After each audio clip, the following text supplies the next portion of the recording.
Salam jumpa para peserta materi pembelajaran Deep Learning.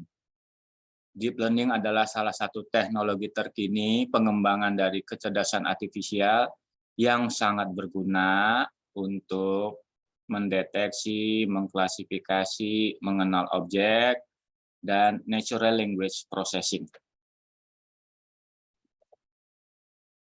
Kita masuk ke bagian keempat, yaitu pengenalan transformer.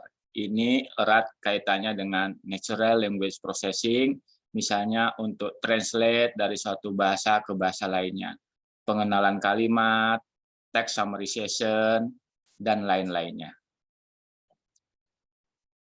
Para peserta materi pembelajaran, salah satu tantangan terbesar di NLP adalah training data yang kurang memadai.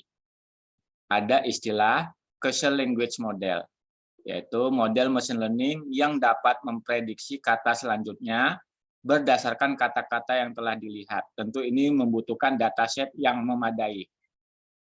CLM memprediksi probabilitas kata tertentu dalam suatu urutan kata. Misalnya, can you please come? Apa kata berikutnya? Tentu probabilitas terbesar biasanya adalah here. Ya, can you please come here?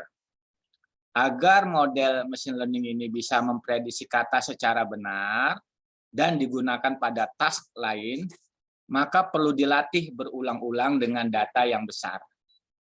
Ya, untuk dapat melakukan training language model ini diperlukan suatu task tertentu yang kita kenal dengan pre-training language model. Ya.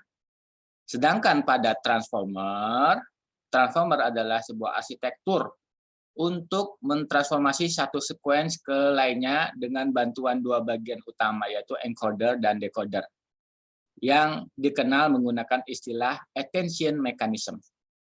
Sequence to sequence merupakan jaringan neural yang mentransformasi sequence dari elemen, misalnya urutan kata pada kalimat, ke sequence lainnya.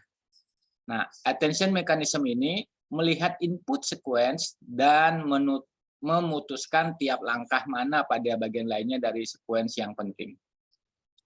Ya.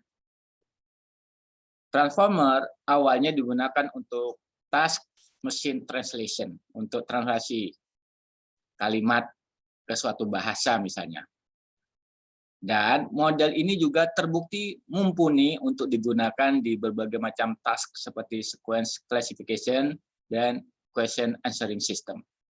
Ya, seperti ini dengan input Jesui Etudiant, maka outputnya bisa berubah ke bahasa Inggris menjadi I'm a student, ya, dengan menggunakan encoder dan decoder pada transformer. Encoder ada pada bagian kiri, kita lihat dari arsitekturnya ini, dan decoder pada bagian kanan. Modul utamanya terdiri dari multi-head attention dan layer feed-forward. Input dan output atau target sentence pertama ditempelkan ke n-dimensional space seperti gambar ini. Ya, ada operasi softmax juga. Ini adalah arsitektur model dari transformer. Silahkan dibaca paper terkait transformer ini.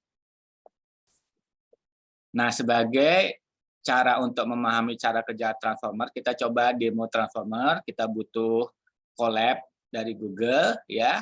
Kita akan membuat dan melatih model sequence to sequence transformer untuk menerjemahkan bahasa Portugis ke English. Kita akses tutorialnya di situs TensorFlow, ya. Langkah pertama adalah kita sertakan library utama dan load dataset TensorFlow untuk uji coba. Ya. Kita juga konstruk tf.data.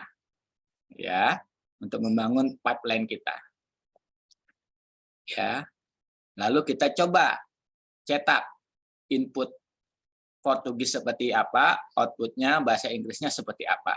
Sehingga dengan kalimat Portugis seperti ini bisa ditranslate menjadi bahasa Inggris.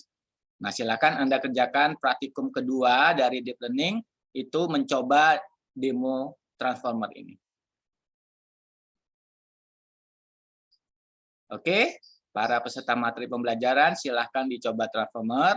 Berikutnya nanti kita masuk ke deep Bidirectional Transformer for Language Understanding atau BERT.